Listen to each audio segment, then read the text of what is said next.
नमस्कार दोस्तों, स्वागत करता हूँ एक बार फिर से आप सबका आपके अपने चैनल सिंप्लिसिटी एंड फाइनेंस में। जीवन बहुत ही सिंपल होना चाहिए, क्योंकि जीवन जितना सिंपल होगा उतने ही ज़्यादा बेहतर तरीके से आप जी पाएंगे। लेकिन हमारे जीवन को एक ग्रहण लग गया जिसे कहते हैं रिकवरी एजेंट्स। हमारे जीवन को एक ग्रहण लग गया जिसे कहते हैं क्रेडिट कार्ड।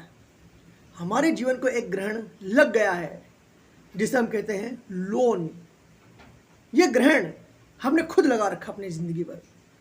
आज की इस वीडियो में मैं आपको ये बताऊंगा कि रिकवरी एजेंट्स अगर आपके पास आते हैं तो आपको करना क्या है।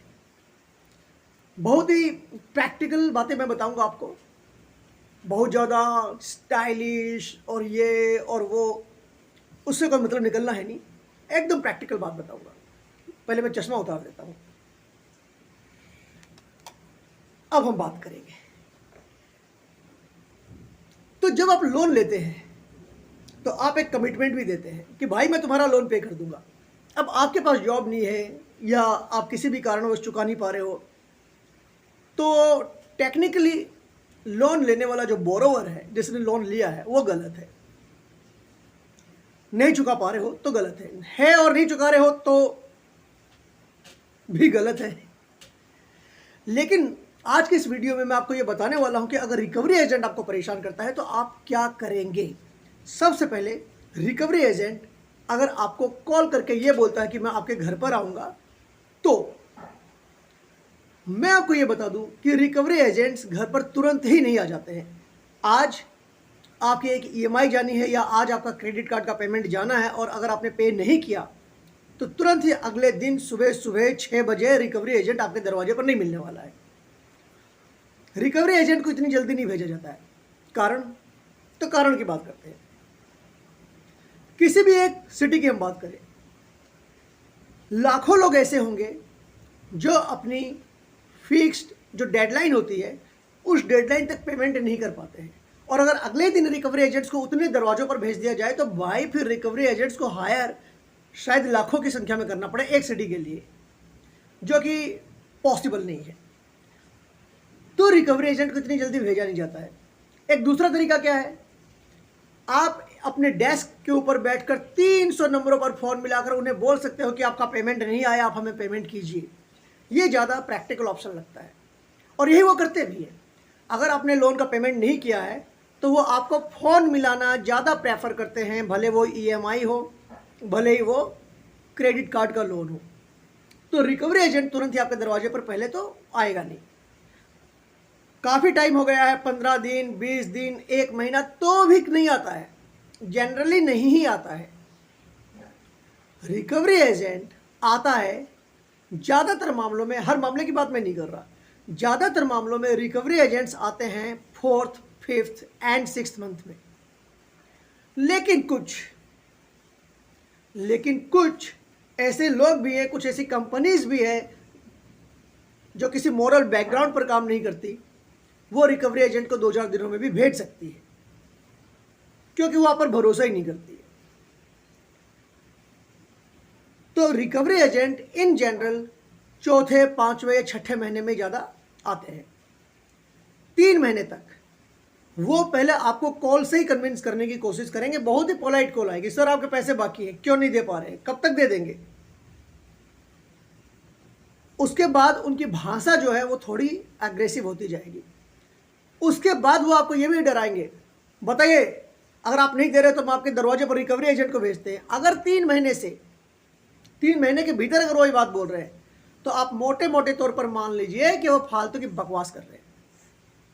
इतनी जल्दी वो रिकवरी एजेंट को भेज नहीं पाते। एंड बिलीव मी, एक टेली कॉलर जो 300 लोगों को रोज कॉल करता है, वो 300 में से लगभग 200 लोगों को ये कहता होगा कि कल हम आपके दरवाजे पर रिकवरी एजेंट भेज रहे हैं, लेकिन 200 रिकवरी एजेंट को पालने की औकात इनमें नहीं है। इनमें औकात नहीं है। फिर रिकवरी एजेंट वालों का कमीशन होता है। क्यों भला कोई किसी को कमीशन देना चाहेगा?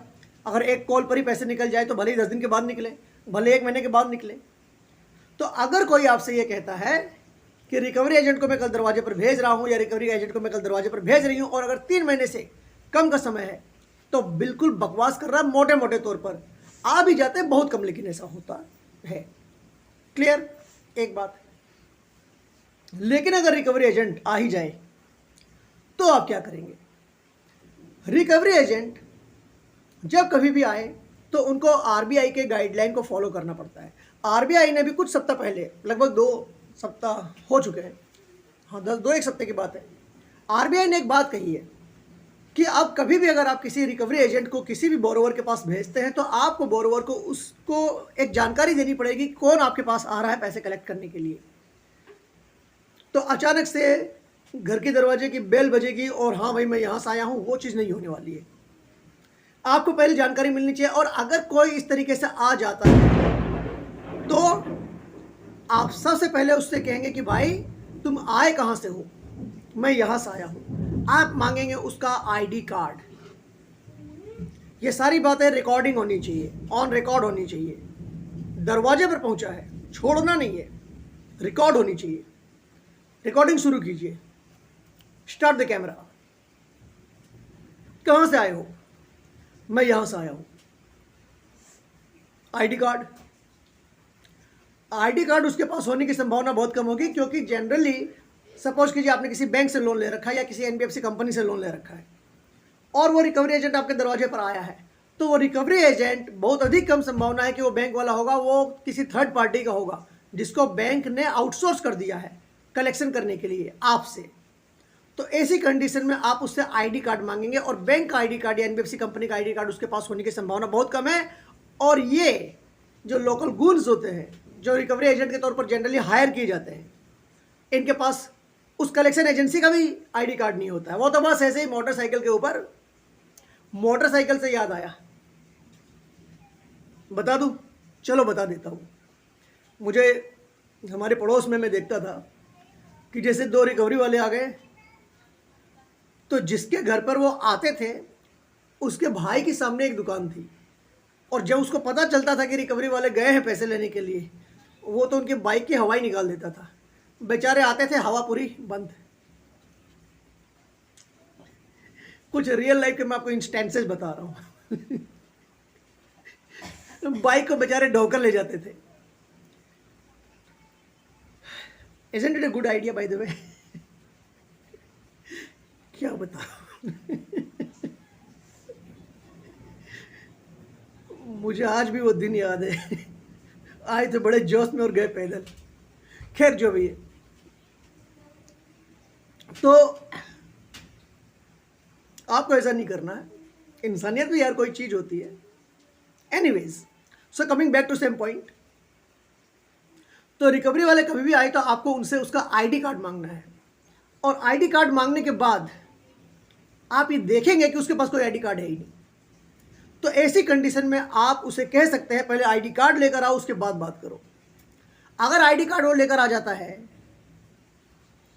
तो उसके बाद आपको उससे एक अथॉराइजेशन लेटर मांगना है, अधिकार पत्र, कि उसे अधिकार दिया गया है कि रिकवरी एजेंट जिसका नाम मिस्टर ए है, वो मिस्टर सी के पास इतने पैसे का कलेक्शन करने के लिए जा रहा है, हमने इसको भेजा है।